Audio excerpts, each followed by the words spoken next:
বাংলাদেশের এখন উদ্ভট পরিস্থিতি এবং ঘটনার ঘনঘটা, আর তার মধ্যে দেখা যাচ্ছে বাংলাদেশে এসেছে এবার রুশ যুদ্ধ জাহাজ। কেন হঠাৎ রুশ যুদ্ধ জাহাজ এলো বাংলাদেশে?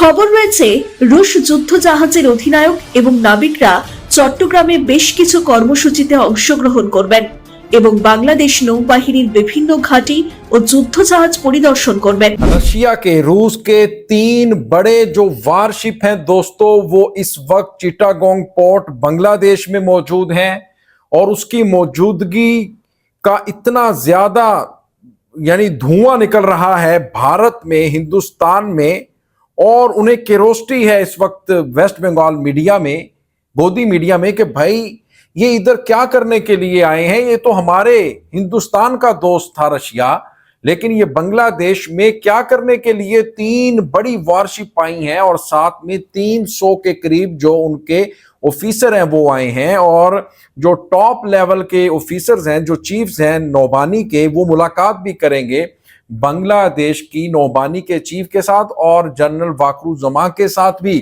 वो कह रहे हैं कि कुछ बड़ा होने जा रहा है बे ऑफ बंगाल में। अब बांग्लादेश ने हमारे दोस्त रशिया को भी अपने साथ मिलाकर हमें कुछ ब्लैकमेल करने की कोशिश की जा रही है। अस्सलाम वालेकुम दोस्तों, আমি এহসান খান আর আপনারা দেখছেন এহসান খান ইউটিউব চ্যানেল। আশা করি আপনারা সবাই ভালো আছেন।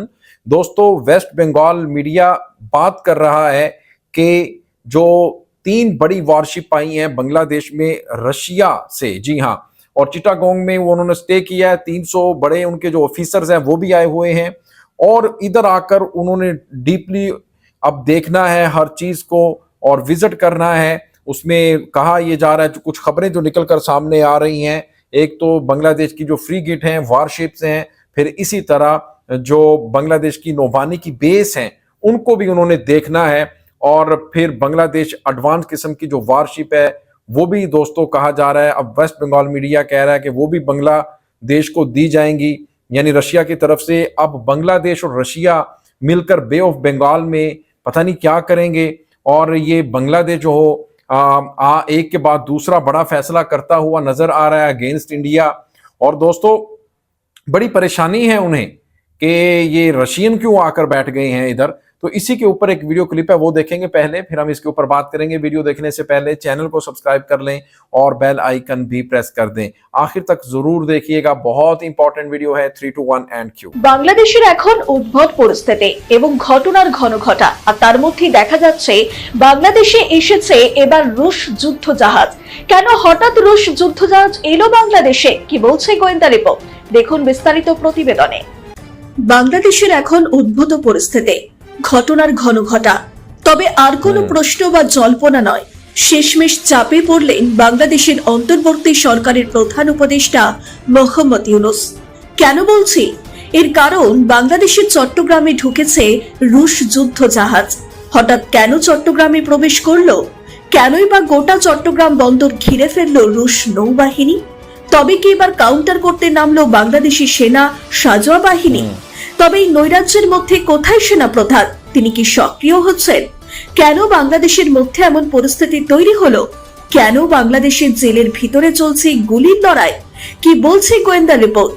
অন্যদিকে চট্টগ্রামে কেনই বা রুশ যুদ্ধ জাহাজ ঢুকলো? উঠে আসছে একাধিক প্রশ্ন।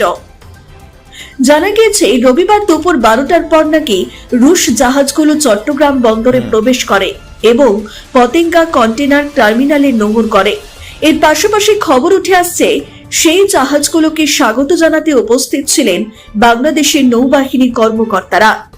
খবর রয়েছে রুশ যুদ্ধ জাহাজের অধিনায়ক এবং নাবিকরা চট্টগ্রামে বেশ কিছু কর্মসূচিতে অংশগ্রহণ করবেন এবং বাংলাদেশ নৌবাহিনীর বিভিন্ন ঘাঁটি ও যুদ্ধ জাহাজ পরিদর্শন করবেন।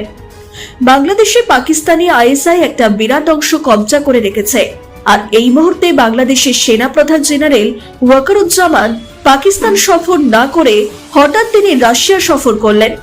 তারপরেই আইএসআই নিয়ন্ত্রণ বাড়াতে শুরু করেছে বাংলাদেশে, এমনটাই খবর রয়েছে সেনা প্রধানের কাছে। আর সেই মুহূর্তে রাশিয়ান জাহাজ পৌঁছলো বাংলাদেশে, এমনটাই সূত্র মারফত খবর।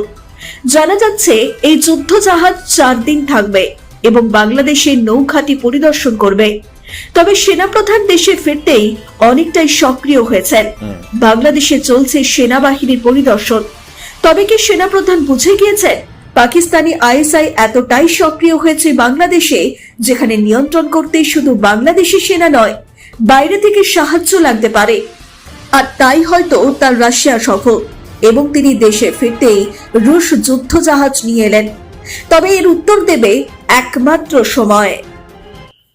नहीं जी, आपने ये वीडियो दोस्तों देखी है कैसे अब जो वेस्ट बंगाल मीडिया है इसके ऊपर बात कर रहा है कि जनरल वाकरुज़मा अभी कुछ दिन पहले ही रशिया के सफ़र पर गए थे। अब रशिया की ये जो वारशिप आ गई हैं, रशिया के जो नेवी के कुछ एहलकार भी आए हैं बांग्लादेश में और उनका बहुत आलीशान यानी वार्म वेलकम किया गया है बांग्लादेश में। और जिस तरह से इस्तकबाल किया गया है वो कह रहे हैं कि भाई ये तो देखकर हम भी हैरान हो चुके हैं। लेकिन साथ में ही वो बांग्लादेश की आर्मी में आर्मी कू के ख्वाहिशमंद भी हैं, मिलिट्री कू हो जाए, यानी वेस्ट बंगाल इंडियन ये जितने भी हैं ना, इंडियन मीडिया हो गया, चाहे इंडियन हुकूमत हो गई या आवाम, कुछ लोग इस तरह के होते हैं वो चाहते हैं कि बांग्लादेश की जो आर्मी है ये कमज़ोर हो जाए, मिलिट्री कू हो जाए, इस तरह की ये ना खबरें देते हैं, साजिश करने की कोशिश करते हैं।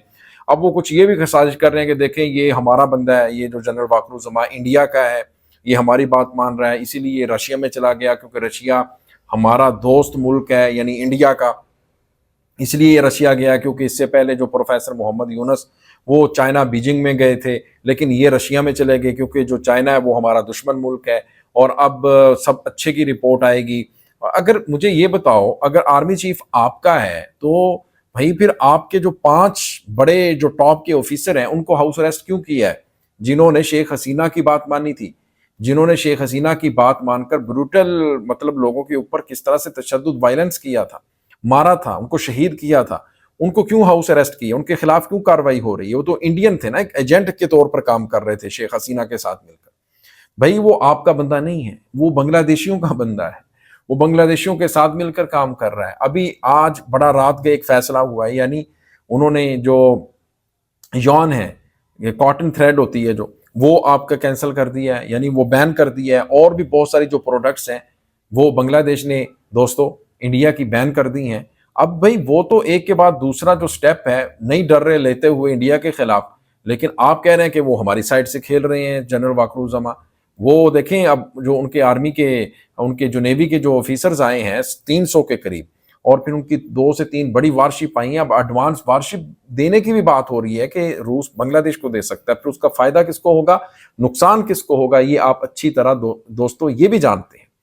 लेकिन बांग्लादेश बड़ा स्मार्टली खेल रहा है इस रीजन के अंदर। आज देखें जो पाकिस्तान की सेक्रेटरी खारजा है ना, आमना बलोच, वो भी आ गई है। 13, 14, 15 साल की बाद ये बड़ा ब्रेक थ्रू है, बड़ी डेवलपमेंट है कि दोनों मुल्कों के दरमियान कोई बड़ी बैठक हो रही है, यानी सियासी तौर पर, पॉलिटिकली।